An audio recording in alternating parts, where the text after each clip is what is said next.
शंकर एक अनाथ लड़का था। उसको जंगल में रहने वाले शिकारियों के एक गिरोह ने पाला था।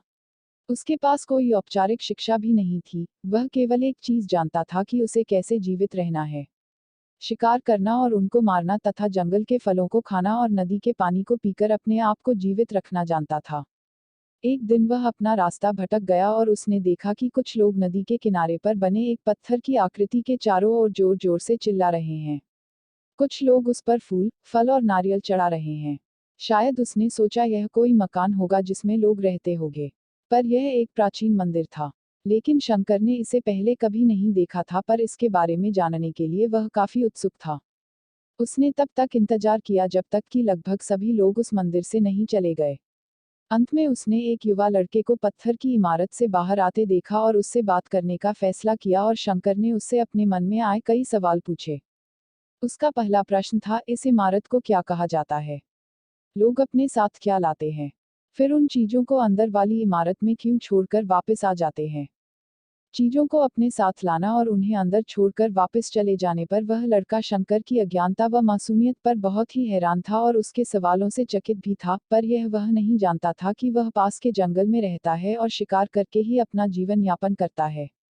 लेकिन फिर भी उसने उसके सवालों के जवाब देने की पूरी कोशिश की। उसने शंकर को बताया, यह भगवान शिव का मंदिर है। लोग यहाँ उन्हें फल और फूल चढ़ाने आते हैं। वे शिव भगवान से जो चाहते हैं वह मांगते हैं और शिव उनकी सभी की प्रार्थनाओं को सुनते हैं। यह सुनकर शंकर तुरंत मंदिर जाना चाहता था। लड़के ने उसे अंदर का रास्ता दिखाया और शिवलिंग के बारे में बताया। शंकर ने मासूमियत से लड़के से पूछा, यह शिवलिंग क्या चीज है और हमें क्या देता है? लड़के ने बताया, हम शिव से जो मांगते हैं वह हमें दे देता है, हम सब ऐसा मानते हैं। लड़के ने कहा, अब अंधेरा हो रहा है, अब मुझे घर जाना होगा। और वह शंकर को वहीं अकेला छोड़कर चला गया। शंकर ने झिझकते हुए मंदिर में फिर से प्रवेश किया। वह एक कोने में बैठ गया और सोचा, एक पत्थर किसी को वह चीज कैसे दे सकता है जो वे चाहते हैं। इसलिए उसने इसका परीक्षण करने का फैसला किया और उसने पत्थर की प्रतिमा से कहा, हे शिव, कृपया मुझे पर्याप्त शिकार करने दे ताकि मैं भूखा न रहूं। मेरे पास आपको चढ़ाने के लिए कोई फल या फूल नहीं है, लेकिन यदि आप मुझे शिकार देते हैं तो मैं उसे आपके साथ साझा करूंगा।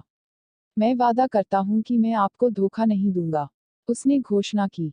अगली सुबह शंकर शिकार करने गया। उसने पूरे दिन शिकार की तलाश की, लेकिन उसे कोई शिकार नहीं मिला। वह भूख से तिलमिला रहा था। वह काफी निराश हो गया क्योंकि उसे कोई शिकार नहीं मिला था। दोपहर हो चुकी थी। अब उसे लगने लगा कि मंदिर के लड़के ने उससे झूठ बोला था, फिर भी उसने शिकार जारी रखा। जैसे ही शाम हुई, उसने 2 खरगोशों को अपने बिल में से आते देखा। शंकर ने उन खरगोशों को मार डाला। चूंकि उसने शिव भगवान से वादा किया था कि वह अपने शिकार को साझा करेगा, वह मरे हुए खरगोशों में से एक के साथ मंदिर गया। देर हो चुकी थी और मंदिर सुनसान था। शंकर ने मंदिर में प्रवेश किया और जोर से कहा, कृपया आओ और अपना हिस्सा ले लो प्रभु। आपके लिए मैं लाया हूँ। वह वहां बैठ गया और अंधेरा होने तक प्रतीक्षा करने लगा, लेकिन भगवान प्रकट नहीं हुए। शंकर को भूख और नींद आने लगी और उसने खरगोश को मंदिर में छोड़ने का फैसला किया। अगली सुबह जब लोग मंदिर पहुंचे तो उन्हें शिवलिंग के सामने मरा हुआ खरगोश मिला। भक्त बहुत परेशान थे। यह यहाँ कौन लाया है? उसने हमारे मंदिर को अपवित्र करने की हिम्मत कैसे की? उन्होंने खरगोश को बाहर फेंक दिया। अगले दिन शंकर अपनी भूख मिटाने के लिए जंगल में शिकार करने गया। लेकिन इस बार उसकी किस्मत अच्छी नहीं थी और उसे शिकार भी नहीं मिला। उसने सोचा, आज रात को मंदिर जाना चाहिए और शिव से पूछना चाहिए कि उनको खरगोश का भोजन कैसा लगा। शंकर यह पूछने के लिए मंदिर गया। जब वह मंदिर पहुंचा तो उसके आश्चर्य का कोई ठिकाना न रहा। उस रात मंदिर में लोगों की काफी भीड़ थी। शिवरात्रि की रात थी, लेकिन अबोध शिकारी लड़के को इस बारे में कुछ भी नहीं पता था। शंकर ने चारों ओर देखा और उस युवा लड़के को देखा जिसने उसको मंदिर के अंदर शिव से प्रार्थना करने के लिए कहा था। चूंकि उसे इतने सारे लोगों के आसपास रहने की आदत नहीं थी, उसने वहीं रुकने का फैसला किया और पास के एक बेल के पेड़ पर चढ़ गया। यह एक लंबा इंतजार था और समय बिताने के लिए उसने पेड़ से पत्ते तोड़कर जमीन पर फेंकना शुरू कर दिया। उसे अज्ञात पेड़ के नीचे एक छोटा सा शिवलिंग था, जिसकी पूजा लंबे समय से नहीं की गई थी। शंकर के द्वारा फेंके गए बेल के पत्ते उस शिवलिंग पर गिरे। शंकर भजनों से मंत्रमुग्ध हो गया और धीरे धीरे सात गाना और पंचाक्षरी मंत्र का जाप करना शुरू कर दिया।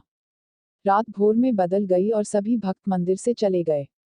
शंकर पेड़ से उतरा और मंदिर में प्रवेश किया। उसने देखा कि शिवलिंग की आंखों पर लाल निशान थे। वे कुमकुम के थे जो लोगों ने लगाए थे, लेकिन शंकर को यकीन था कि शिव को उनकी आंखों में परेशानी हो रही है। उसने शिव की खेदजनक स्थिति के रूप में जो कुछ भी महसूस किया, उसके लिए उसे बहुत दुख हुआ। वह उनकी मदद करना चाहता था। उसने सोचा, शिव यहाँ अकेले रहते हैं और बीमार होने पर उनकी देखभाल करने वाला कोई नहीं है। जब तक भक्त उनसे मिलने नहीं आते, उन्हें भोजन भी नहीं मिलता। शंकर ने एक रात पहले भक्तों को शिवलिंग पर जल चढ़ाते देखा था। प्रभु को ठंड लग रही होगी, शायद वे कांप रहे हैं, उसने सोचा। आखिरकार वे केवल पत्तियों से ही ढके हुए हैं। तो उसने शिव से पूछा, मेरे स्वामी, मैं आपकी क्या मदद कर सकता हूँ? शायद कुछ खाना या दवा। मैं आपकी सेवा कैसे कर सकता हूँ? शिव ने उसे कोई उत्तर नहीं दिया। शंकर ने सोचा, भगवान वास्तव में बहुत बीमार है क्योंकि वह अब उत्तर देने में भी असमर्थ हैं। वह तुरंत जंगल में गया, कुछ औषधियाँ जड़ी बूटियों को लाया और लाल निशान पर उनका लेप लगाया। लेकिन कुछ नहीं हुआ। उसने कहा, लगता है कि ये अंधे हो गए हैं। मुझे प्रभु को अपनी एक आंख देनी चाहिए ताकि वह ठीक हो जाए। यह निश्चित रूप से उन्हें खुश कर देगा। उसका दिल पवित्र था और उसने वहां शिव के हाथ में रखे त्रिशूल को उठाया और त्रिशूल को अपनी दाहिनी आंख की ओर ले गया और अपनी आंख को निकालने का प्रयत्न किया। शंकर अनपढ़ था, उसे मंत्रों या पूजा के उचित तरीकों का कोई ज्ञान नहीं था, लेकिन उसकी भक्ति की कोई सीमा नहीं थी। जैसे ही वह अपनी आंख निकालने वाला था, शिव अपनी पत्नी पार्वती के साथ प्रकट हुए।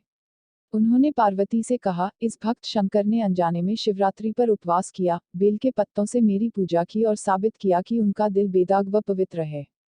मैं अपने इस भक्त पर काफी प्रसन्न हूँ। शिव भगवान ने शंकर से कहा, तुमने मुझे अपनी मासूमियत के कारण जीत लिया है। प्रभु ने मुस्कुराते हुए कहा, लोग मुझसे हर समय झूठे वादे करते रहते हैं और कुछ न कुछ मुझसे मांगते रहते हैं, पर जैसे ही उन्हें मुझसे मांगी चीज मिल जाती है तो वे मुझे भूल जाते हैं। दूसरी ओर, तुमने मेरे साथ एक सच्चे इंसान की तरह व्यवहार किया और यह वास्तव में बहुत ही दुर्लभ है। अब से तुम मेरे इस संसार में सबसे बड़े भक्त माने जाओगे और तुम्हारा नाम मेरे साथ सदा जुड़ा रहेगा। तुम कई सदियों तक जीवित रहोगे। इस बात को कहकर भगवान शिव व मां पार्वती अंतर्ध्यान हो गए। तभी से लोग शिव के साथ शंकर भी लगाने लगे।